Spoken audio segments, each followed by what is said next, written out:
آج سے ہزاروں سال پہلے ملک شام میں ایک قوم رہا کرتی تھی. اس قوم کا نام سوران تھا اور اللہ نے اس قوم کی اصلاح کے لیے ایک اپنے نبی کو مبعوث کیا جس کو زمانہ آج بھی ایوب علیہ السلام کے نام سے پہچانتا ہے. حضرت ایوب علیہ السلام بہت مالدار، خوبصورت، اپنے قبیلے کے سردار اور نہایت عبادت گزار تھے. آپ کے 7 بیٹے اور 7 بیٹیاں ہوا کرتی تھی. آپ کی عزت و مرتبے کا عالم یہ تھا کہ رستے سے جہاں سے آپ گزرتے تھے لوگ کھڑے ہو کے آپ کا استقبال کیا کرتے تھے.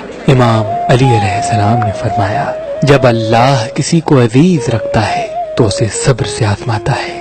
تو بس اللہ نے اپنے بندے ایوب کا امتحان لینا شروع کر دیا.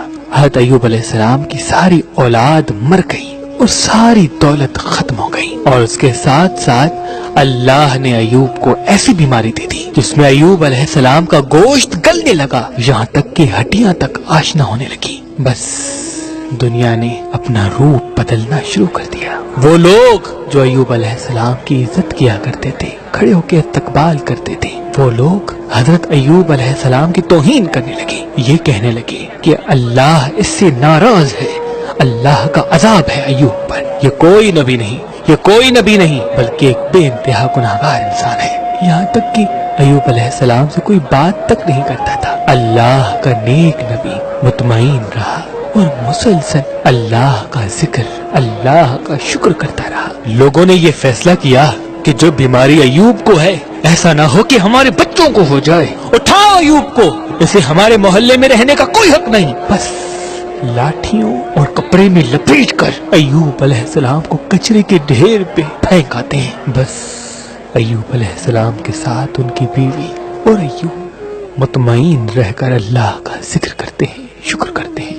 جب کھانے کے لیے کچھ نہ بچا تو ایوب علیہ السلام کی زوجہ لوگوں کے گھروں میں جا کر کام کیا کرتی تھی. وہ جو تھوڑی سی اجرت ملتی تھی اس میں سے حضرت ایوب علیہ السلام کا علاج کراتی تھی. لیکن ایوب علیہ السلام اللہ کے ذکر و شکر میں مصروف رہے. تاریخ میں لکھا 12 ماہ یا 18 ماہ مسلسل ایوب علیہ السلام کی بیماری بڑھتی رہی. ایک دن آپ کی زوجہ نے کہا، اے اللہ کے نبی، آپ اللہ سے دعا کیوں نہیں کرتے کہ اللہ آپ کو شفا عطا کرے؟ حضرت ایوب نے مسکرا کے کہا، مجھے یہ بتاؤ ہم نے خوشحالی میں کتنے برس گزارے؟ ان کی بیوی نے کہا کہ تقریباً 80 سال. تو آپ رونے لگے اور کہا، 80 سال تک خوشحال رہے تو کچھ دے، ابھی 1 سال سے اللہ نے امتحان لیا تو میں ہمت کو ختم کر دوں. جب تک اللہ اپنے بندے کو آزمانا چاہے میں امتحان دوں گا. یہاں تک کہ حضرت ایوب علیہ السلام کے جو جسم پہ زخم ہوا کرتے تھے اس میں کیڑے پڑ گئے. اگر کوئی کیڑا گر جاتا تھا ایوب علیہ السلام اس کو اٹھا کے اپنے جسم پہ رکھ دیتے تھے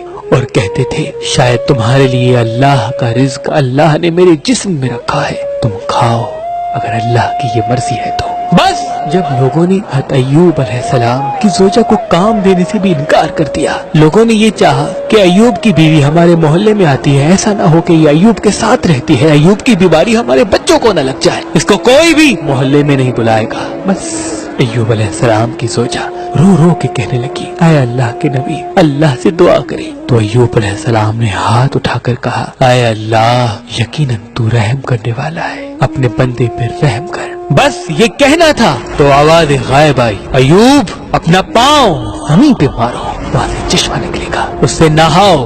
بس ایوب علیہ السلام نے اپنا پاؤں زمین پہ مارا، وہاں سے چشمہ نمودار ہوا. ایوب علیہ السلام نے جیسے ہی اس پانی کو اپنے جسم پہ لگایا، اللہ کے فضل و کرم سے ایوب علیہ السلام کی بیماری ختم ہو گئی اور وہ پھر سے جوان ہو گئے.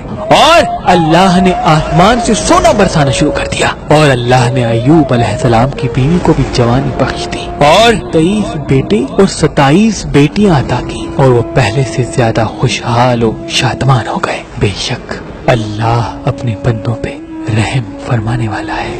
اللہ کے محبوب حضرت محمد مصطفیٰ صلی اللہ علیہ وآلہ وسلم نے فرمایا، زندگی میں جب بھی امتحان آئے تو ایوب علیہ السلام کے امتحانات کو یاد کرنا اور یہ یقین رکھنا کہ زندگی کا اصل نام امتحان ہے. جو اللہ کے جتنا قریب ہوگا اللہ اسے اتنا ہی امتحان سے آزمائے گا تاکہ جنت میں اسے عظیم مقام عطا کر سکے. بے شک وہ عدل فرمانے والا ہے، وہ عدل